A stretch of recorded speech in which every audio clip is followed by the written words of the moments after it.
This is the FAMAS, or FAMAS. Well, you may be wondering what the correct pronunciation is, but you've probably only ever seen this in all capital letters, which is indicative of the fact that this is actually an acronym. And that acronym is Fusil d'Assaut de la Manufacture d'Armes de Saint-Étienne. And that may sound pretty complicated to anyone who does not speak French, but it's actually pretty simple if you break it down.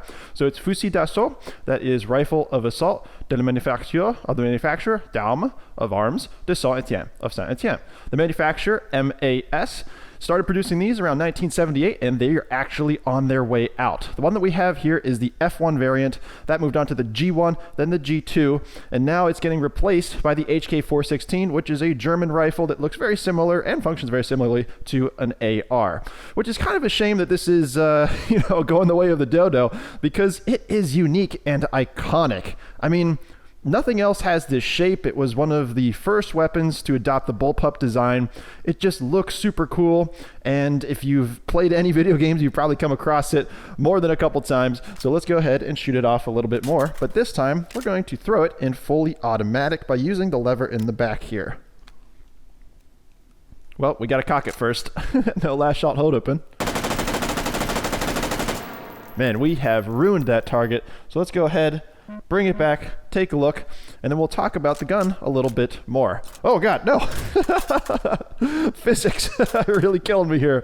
All of my accessories are on the ground, but that's okay. As you can see, we've punched some nice holes into this target. So let's get this out of the way, kind of clear up the space a bit, and just talk about it. Talk about the weapon a little bit more. So let's go around and talk about the features. The first thing that is sort of incorrect about this model is that it has the addition of these two rails, one on the carry handle and one on the bottom. Those, I suspect, were just added by the game so that you can throw some interesting attachments on there. And since we have them, I'm going to throw the aim point on, and let's shoot it off a bit.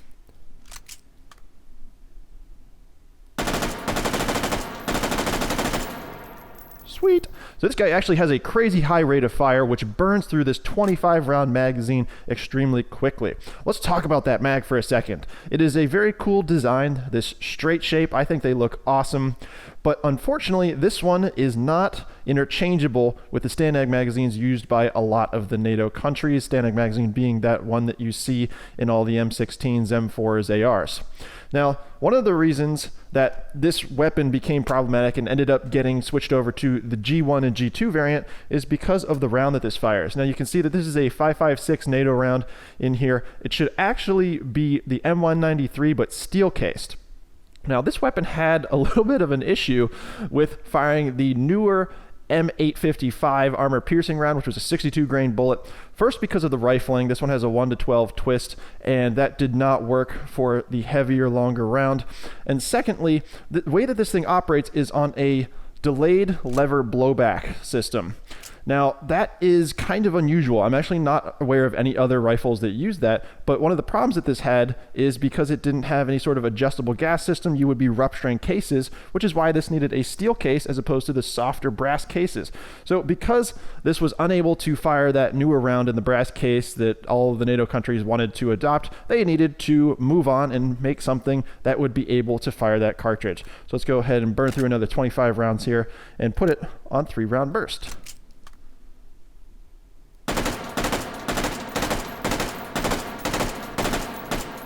The second odd thing about this magazine is that you will have heard most of those bursts were pretty nice 3-round shots, but the last one was a single shot because 25 is not divisible by 3. You may be wondering, what? That doesn't make any sense. Why didn't they just make it 30 or 24?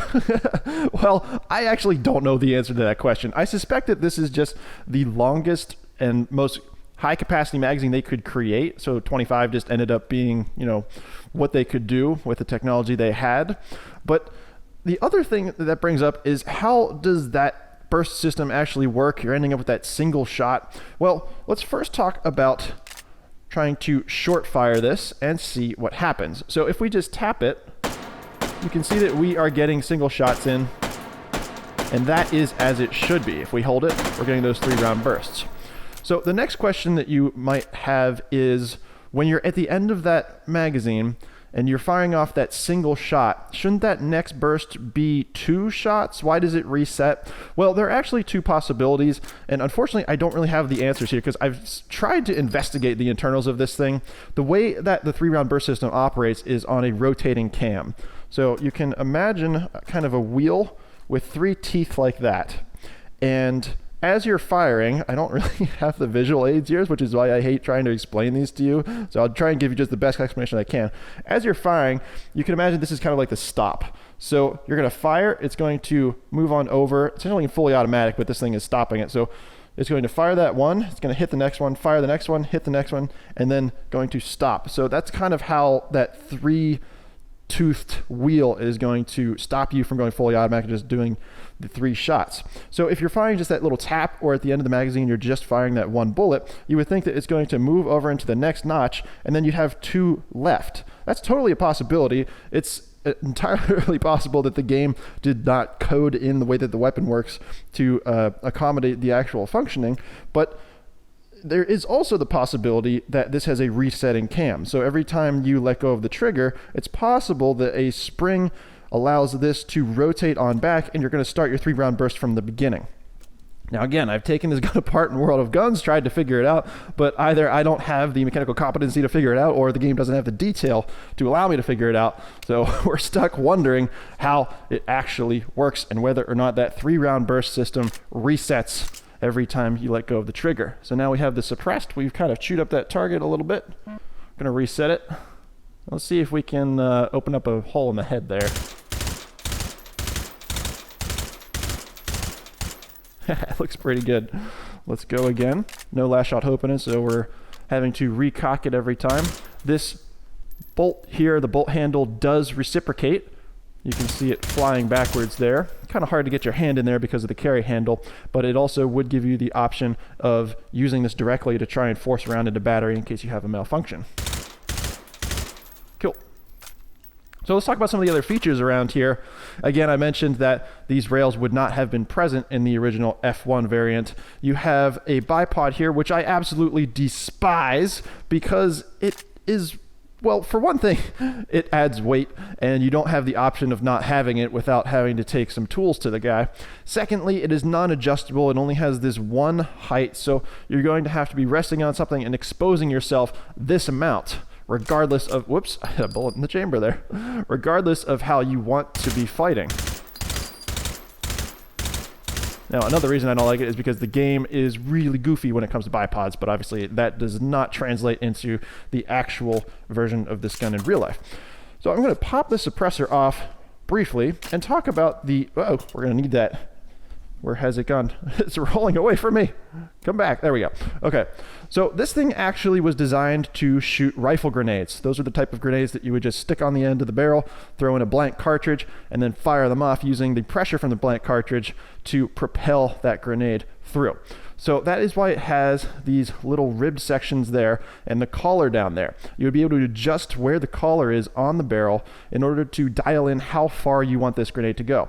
So if you have it all the way down there, the barrel grenade, the rifle grenade would go all the way to the bottom, seat itself on that collar, and then that provides you this amount of time, this amount of length to allow the gases to build up and propel that away. If you had the collar kind of stuck up towards the end, then the rifle grenade would only kind of sit towards the end and it would just plop off because it isn't allowing those gases to expand and propel your projectile.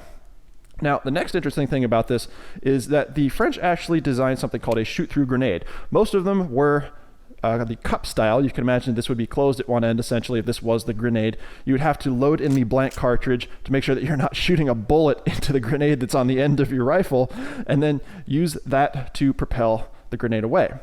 Now, obviously, that was kind of a faff to make sure that you are switching out your ammunition, you're carrying around those blank cartridges, and then you have to worry about whether or not you're going to blow yourself up. So they invented the shoot-through grenade, which was very similar to a suppressor in that it had a hole going through the middle, and that would allow you to use a regular projectile, a normal bullet, that you could use in the chamber, fire it off, and then when you did that, the bullet would go through, and the gases would be captured by the grenade, and that would propel it off into the distance. I wanted that, didn't I? All right, we're just going to be shooting it loud this time around. And since I don't have an actual grenade to throw on here, I have a Picatinny Rail M203, which we're going to play around with. Throw a grenade in here, and we can just pretend like it's going to be our rifle grenade attached to the barrel. So you could dial that in a couple ways. Number one, if you're doing just direct fire, you could kind of just look down at the sights, compensate if you want. You could also adjust them up slightly so that you get a little bit of an angle. You're trying to just shoot a building or a hill in front of you. If you're trying to do indirect fire, like lobbing it over, kind of like artillery, you're going to use this lever here. Now, this is one of those things that if you are very observative like I am, you would see this on the guns and think, what in the world is that for? So this would actually swivel out to either side. I want that suppressor again as a visual aid. We'll use this foregrip. This would swivel out to either side and would allow you to look down it like so in order to calibrate the angle that you'd be firing at. So if you're firing it right-handed, you would be tilting the weapon kind of like this. You would be tilting that lever off to the left like so.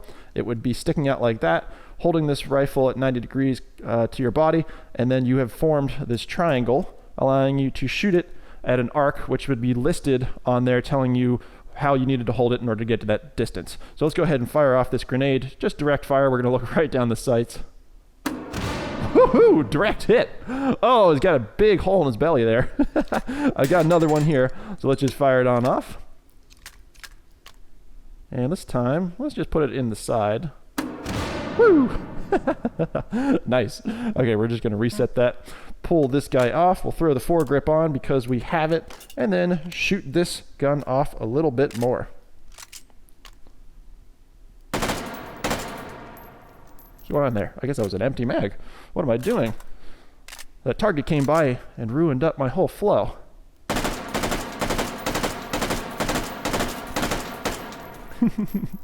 Love it.